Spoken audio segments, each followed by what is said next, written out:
Hello, and welcome to Crooked House Gaming. Here at Crooked House Gaming, we like to explore the gameplay of simulation games, usually through a series of Let's Plays. In this episode, we will explore the gameplay of Democracy 4. Democracy 4 is a political sim that lets you choose the role of world leader and govern a country. If this sounds like something you'd be interested in, be sure to hit that like button. And if you're new here, welcome. And be sure to hit that subscribe button so you won't miss any future episodes. Democracy 4 is by Positech Games. This game is in early access, so the game is not yet complete and the gameplay may have bugs. In this series of Democracy 4, we have been focused on being the Prime Minister of the UK. We have served our first 5-year term of Prime Minister of the United Kingdom, and we are now in an election year. Here are the results of the election. Let's start the count.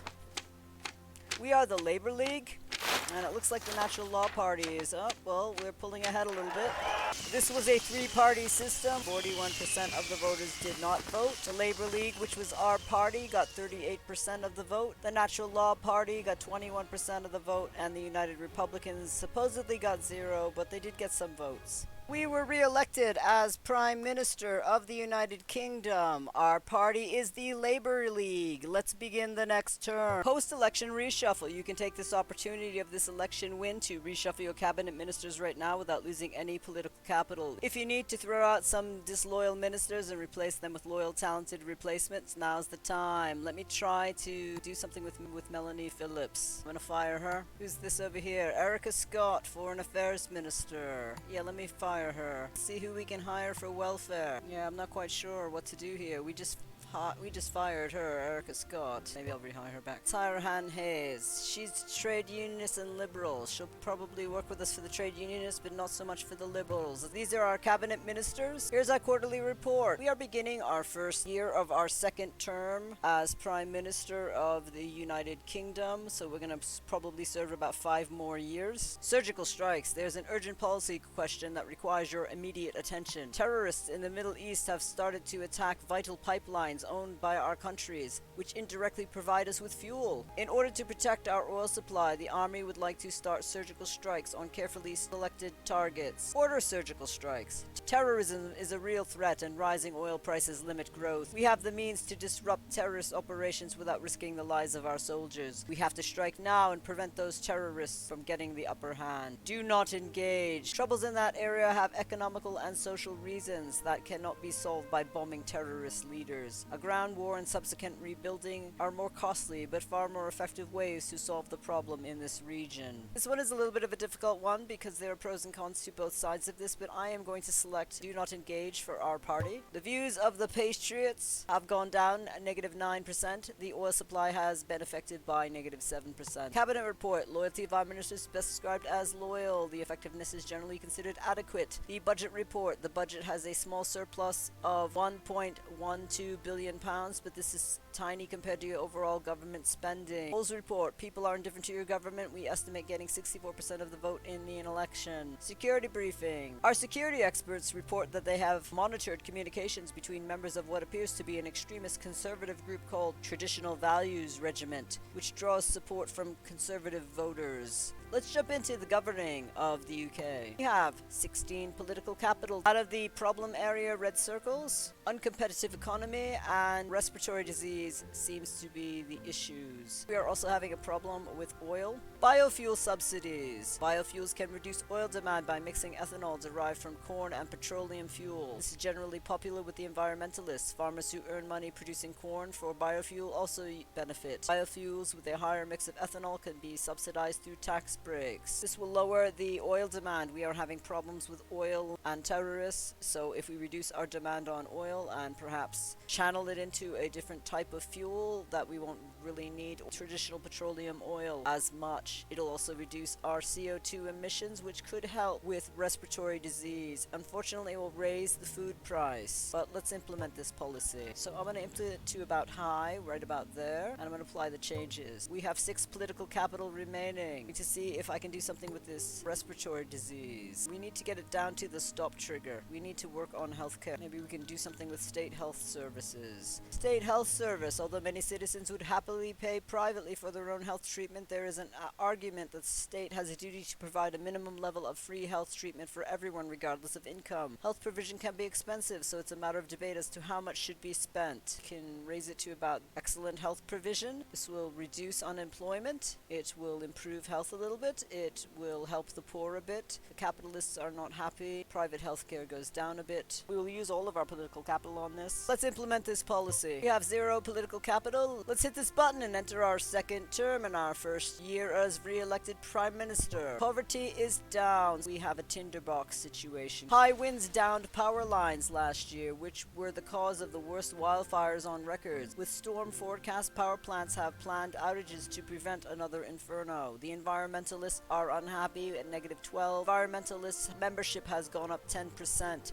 The GDP has fallen 5%. Polls report, your approval rating is disappointing. We believe the polls you would just get 40% of the vote. Our ministers can be described as trustworthy. Their effectiveness is adequate. The budget has a small surplus of £2.27 billion, but this is tiny compared to the overall government spending. So the small surplus has gone up. 15 political capital. So someone in our cabinet is unhappy. The lady I should have fired. She's got experience, but let me see the potential ministers. What is she, welfare? I'm gonna leave the cabinet the way it is right now. What does she focus on? Liberals and socialists. I might use all of our political capital on Climate Change Adaptation Fund. Global warming has increased the frequency and severity of natural disasters. The Climate Change Adaptation Fund finances large-scale projects from dams to weather satellites, reforesting to water reservoirs. It might be expensive, but the environmentalists and farmers call for this policy. Unemployment will be down, and we are the Labor League, so this is what we would like to focus on. I'm going to implement this policy. It is going to use all of our political capital. So we can't really implement very much. We can start the Climate Change Adaptation Fund, but we can't put any more political capital into it. We're going to do a warning system. We'll apply the change. We have zero political capital. When I hit this button, we will be entering our third term of our first year as re-elected Prime Minister of the United Kingdom. Let's see what happened. The GDP is up. Everything else seems to be about the same. Our budget report, we currently have a minor budget deficit of £6.19 billion. This is not a cause for major concern, but we should probably watch our spending. Polls report, people are indifferent to your government. We estimate getting 67% of the vote in an election, so we are up from 40% last term. Yeah, see, we took a big dip here. We're back up here. Voter types. Here's your voter types. Speed limits. A major motorist pressure group has lobbied government to get speed limits on our major roads raised. These speed limits were set many years ago, and both car speeds and braking performance has improved since then. Raised speed limits. We have moved on since the times when men walked with red flags in front of motor cars. The national speed limits are stupidly low, and the limits are widely ignored. We cannot enforce the limits effectively, and until the limits are set as sensible values, it's just encouraging people to break the law. We need to raise the limits immediately. No change. Speed limits exist for a reason. Enough people die on our roads as it is, and speed is often the factor in the survivability of car accidents. It's true people break the limit as it is, but raising it now will just encourage faster, dangerous driving. Leave it unchanged. I'm leaving it unchanged. Motorists are unhappy by -8%. The parents are happy at +3%. Situation imminent. Our data is showing we have a potential bad situation. Pollution on our hands if we do not act soon. We're very close to a start trigger of pollution. We should probably work on the environment. If we work on the environment, perhaps it will help the breathing problem we have in this country. Let's continue. We'll go into our third term. We have 19 political capital, so I don't know who became suddenly happy.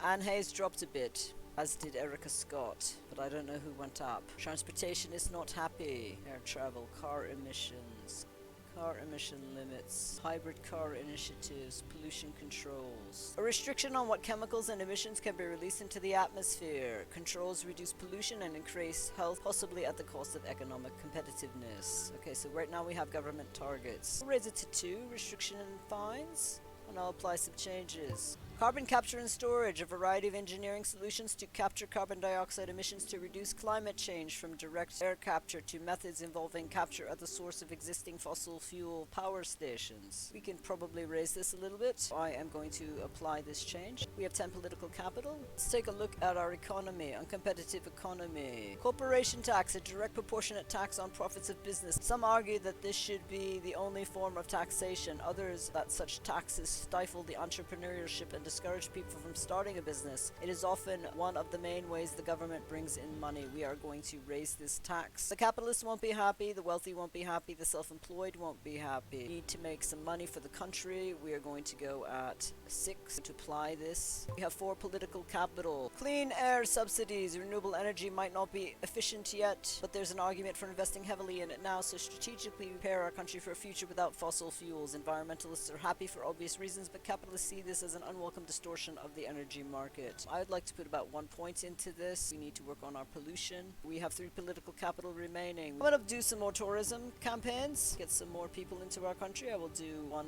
more point in this. Have some people come in the country and maybe help out people who have jobs. Hybrid cars are less damaging to the environment because of slower speeds. This would also work with our problem with people wanting to raise the speed limit. They use electric engines that produce no CO2. They get a higher fuel efficiency, thus reducing the demand for oil. The downside is they're very expensive, but tax initiatives can encourage people to buy hybrid models when they get new cars. We could do 2 points into that and supply the changes. We have 0 political capital. When I hit this button, we will be going into our 4th term of our first year as re-elected Prime Minister. Let's see what happens. The GDP is up. People are indifferent to your government. We can estimate getting 63% of the vote in an election, so that we're down a little bit on that. Economic forecast. Good news. The global economy is doing well, and this is having a positive effect on our GDP. We have a small budget deficit of £2.60 billion, which we need to address at some stage. Gender-neutral restrooms. There is an urgent policy question that requests your immediate attention. There's a campaign for a law to be changed to ensure that all premises above a certain size make provision for gender-neutral restrooms for non-binary citizens to use without fear of harassment. Require gender-neutral restrooms. This proposal would never be required if society was more tolerant of our non-binary citizens. But sadly, they face such harassment and discrimination that something has to be done. It's not really much to ask in order to provide a safe environment for all regardless of gender. Make no change. This proposal is ridiculous and amounts frankly to pandering to a tiny percent of the population. Changes would cost huge amounts for owners of businesses and is a classic example of the government interfering where it is not needed. Can't we just let people make their own decision as to which restroom is appropriate? I wish it were that simple. This is also saying premises above a certain size make provision. So this is not saying a mom and pop tiny little building has to make gender neutral restrooms. Not only does it benefit the non-binary citizens, it benefits the transgender citizens, and it benefits all of the citizens. What if the ladies' room was out of order? They could use a gender neutral restroom.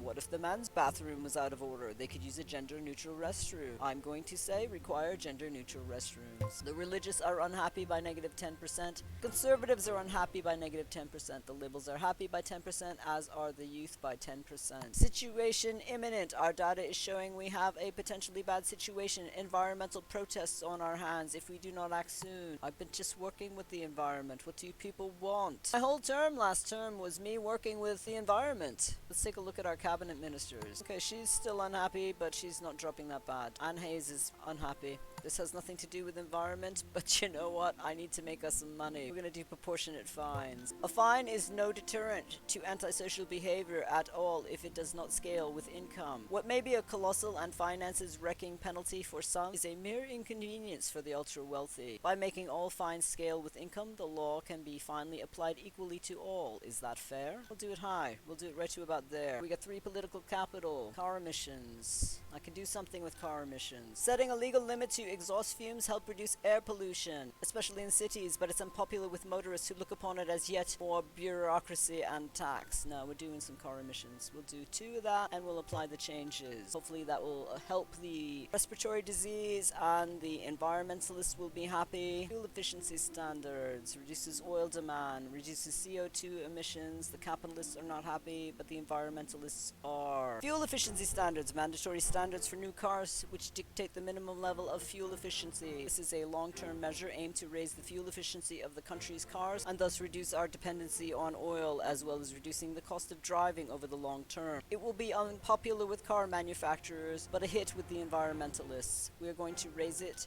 too high. Our oil demand goes down drastically. We won't have to deal with those Middle Eastern terrorists as much. Our CO2 goes down. Capitalists goes down a little bit. Looks like car usage goes up. Environmentalists are moderately happy. Let's apply the changes. We are at the end of our first year as Prime Minister of the United Kingdom. I'm going to end the episode here. Thank you so much for stopping by our Crooked House. If you like what you saw, be sure to give it a thumbs up and hit that subscribe button if you want to follow our future episodes. Feel free to leave a comment in the comment section below. It'll help me gauge if you want to continue to see this series continue into other countries, which is my goal. Any of your input really helps us out. Have a great week. See you soon.